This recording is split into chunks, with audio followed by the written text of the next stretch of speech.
Jatay na ini, hey pakaido na. Makoruwa. Ay may na natipe ka ukar kayo, kinumakin na nakwa. Ay yang at kami urin ako yung, kuy arkuti matuan, roro na inarikin na ukar kayo. Panan James, ni kami urin, kung na mauri. Darakar ki, nena ko. O sinura yay nanun te peripitro. Payay nanun na ni kanupukan na sina. Ririin na menikota ni kanuan na ko tiya karesa. Ma iro ko tiritahan na yun susu. O kesa na warkiya. O irikay nanun na. Payay nakapuwa tiritahari. Ay ngayari ya koreana rita. O punta pong ngani pun wapi menemewan sanwari. Yung Koreaner ito, ito ko. Nakunti tama ako kariniyaki. Au perpituro at tama masin. Yasan ko kumre tayo. Ako parang inipasin rapa. Ika ito ko yay. Tayo ko kikakiti ako. Kupunin nga ni po ay namtera. O kupunin po kayo na pa yay. Irang inipasin ni kapaya. O irang intikiroy. Kaya po na tayo. Pai ko na nukuro po kinakoy nakimiyame kinime ako. Titame. Ponti ko wa pai kiota ni pai tepe wa ko kuri. Ay pun rang ini ko periki nam te ka ken tokin nam reta. Patira po kina. Kuataya. E pun nes. Au na ma au makuri. Ari ko roya. Panawiyaw. Ponti ka to roy na kontemeri. Kapaya. O wagi ari ko roya. O yakiriyay panara na ki pati sa fenin na purangay. Na yaron teka na. Yudoy yakain ame karisa. O wakia. Pokwaswa ngayon kayo na nun ng britahay. Paya kapitara. Nari ko naswa ngay. Ikan sisira kinikot mo titame. Inakangat yapan na taypay. Nagiray-ray mo. O inakangat ray-ray. Nakitakataytay na ko yay. Saki po ni kawain tariray takataytay.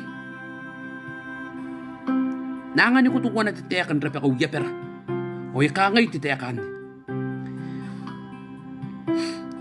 Tayme ami kayunway imaintin ako ni katibimen. Tayme ami kayunway imaintin ako ni katibimen. Tirapo nga ng titekatekan tanga. Kana to apipi nga tiyayin. Ipugin nakita taniyayin. Kaya aro yan ni kakapungan na pa yung rapataya. Imain tayo na. Tirapungan na. Ita ko, bako na punuta na panay. Ni kayo ni si memeran na nung. O, ikam tekin na na ko yung. Pa ipuni merwa o imeko pa. Inanete pa yung tirapata. Kanayaki kakapungan aki. Wotang kandin daw karakiyay. Ako piya karikirikiyam tayo ni mga pukay. Meni kaya kakanuan na uritay. Kupasin rapa. Nasim inano ni Kristo. Susu. Yung Koreana ratahan ni Susu, waya ka na ko. Isensin ako na natres ito tamamasin. Ayro ko tiratahan ni. Tinungan ni Peperwal. Inanon na natay ni warawari ito tamamasin. Ni kanuan na narita Susu. Amuante kukuray. Nano na. Kayasan nung uyron te na sinari. Taka na po kakin na nariter. Ay ngayari ay yakuriya na rita. Ay mga kanakwa. Nateka na ay kakin na yu. Susu. Ay nasu. Kurapan namdatar ko. Kwan nga kuriya. O yato ya pa is menanum. Kukosa yay. Pakupundo na makinay. Yay, nte pa iparata kaputaw tuwa na kamimi. Kaputaw kwan titangira, mati-mati. Kangay teka na. Pakurakuran titangira. Kangayaron timati. Kakwawaw teka kayo ina nung tapay para ni katurika. Temakurwa nunga, tikip unuwa. Pay kawawakan ni, patitangira timati. Ponsi teka na, ekan aroya. Pakwaki kunaan ni katani yay ko yay may maina. Apo ni ngaya po kinikuro-kuro yan ni kapani. Iwara susu. Ta kuna pun kunaan na minyaw. Ni kataron timet. Kin na makinarun temen yun ni mesu. Ito ko pa kupundaki. Away pun na ron na napametatangila. Kaya pun naki kunaan na makinaki. Nsinte yen ntirapata. Pa ipon riyon tinamakin ane.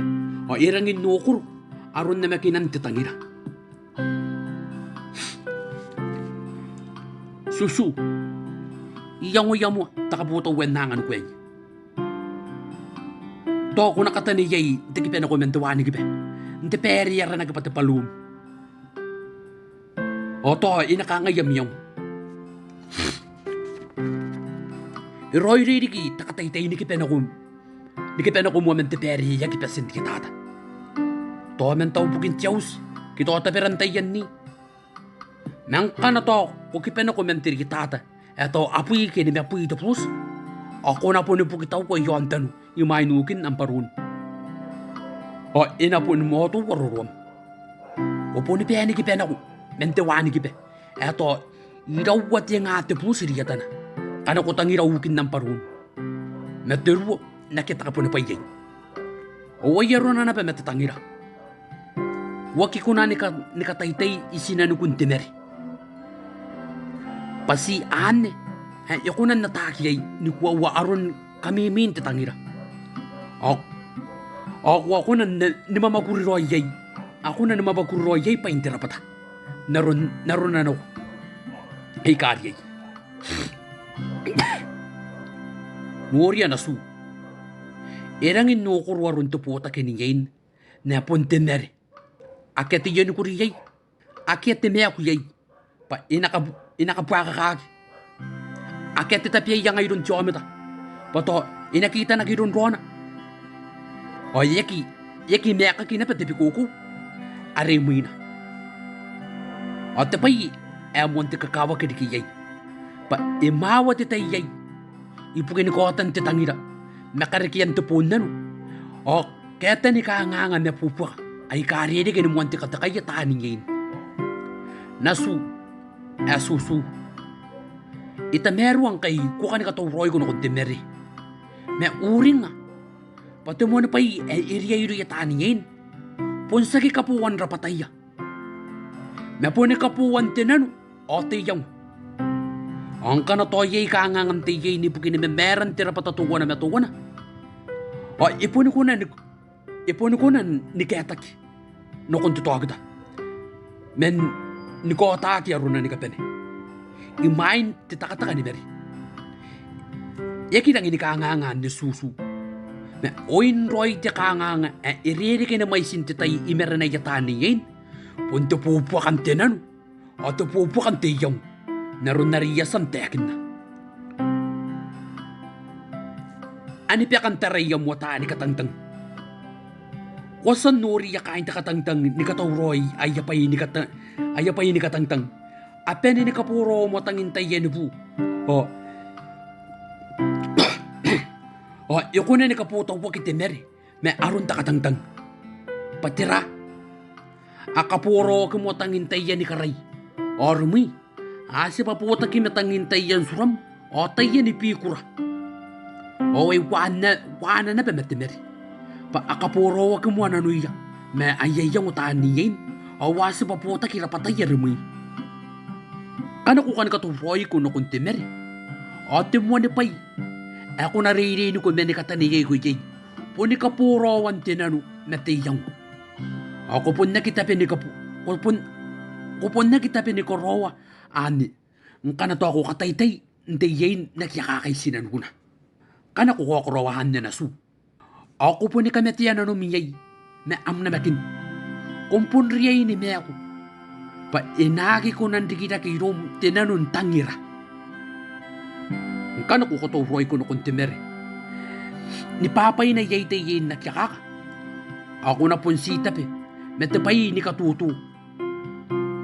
Kung kami ng oray yay tayin ni katuto ang timsin. Kaya ron na magkuritimen. Ipukina. Payakirota kinanumiyay. Waki na makinatiyaro ni Roro ni Kuwawa. O ka nga, kusuka kiyay nante ko na tangira pum remi te tangira ni kuawa apun na ko mentenan naron na nakanta ni nga is fine ra kay rom joy ni nyong patosi takay tataan ni rom ipuno pa ka takay tataan nagyakakay main timeri nasu pa iko na ni karikatenan nsosoy rom mette ka ni kamay siya pum ako na ni karikate ka nga arwa kan ni ipukin na meri rumi. Pato,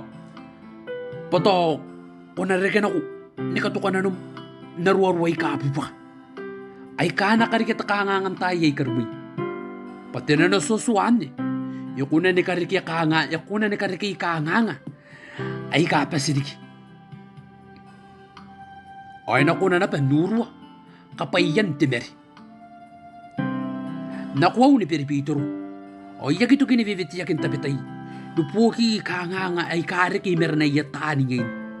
O ano may sintatay? O wapon riki ka nga tayan ni ka nga kan ni. Me aro yan miyaw. Imain ay yatay ni Mary. Turupo kari ikakata ni yan totoan na nano na imain ti Mary. O inapon na kikuna na pentoan na nano na. Inanon titakataka ni Mary. Me ngayon, ari kunurya. Ipon niriri ko muin ammaguri. O inapon niya muin namtay ni Meryak. Nasuwa ko karin yak. Kang ako po ni Pepe ka ni kaway gay na kung tiyatay na ini. Ari kain na pam. Ari inapon rin kita muy papum. Kang ako suka kapayami napuputa kita muy. Susu, ako tangira kirong. Kopyotan tapay gay. Asito wana hay. Naswang payagi kan suka kapayam pa oin na no sita ka na pugo ko pokongan na guru at kapayam wan tiya papag ar ina ko nan rekirom ngkay namtay ni mew ngkan ako kinikaw insurance ako na po nakikanawanan tayay karmi na ngayon ay iswang kong kay poko nakikiniki uwin nagyakaka sa kinano na pa nanata pa ito ko na may room yay napon na no taka ni karikyan ako yung takanwa nga amuan taka to kinano rin nakapuwam tayo kan repe ko nerto ko na kangay angin tetay ay di kinaki kayo na nun tira tiyome na ari yukira kamay tayo nakaupay na taka nyauri na ko yung nasu asusu mayroon ang Peripitro titay mamasin ay wala to sa ongra tasin na mga musirawaya mo ikay au kanta ni nga pa na mga sinakuri ka makurutin mo namun tayo ni kaurin ko pa makurutin mo ay napapagidigimen doon ka pupunaron di kururo tayo meron ng susu di Peripitro array kita di kinanom roronay James ayam sakaraki. Kwaito, ako pa sinrapa.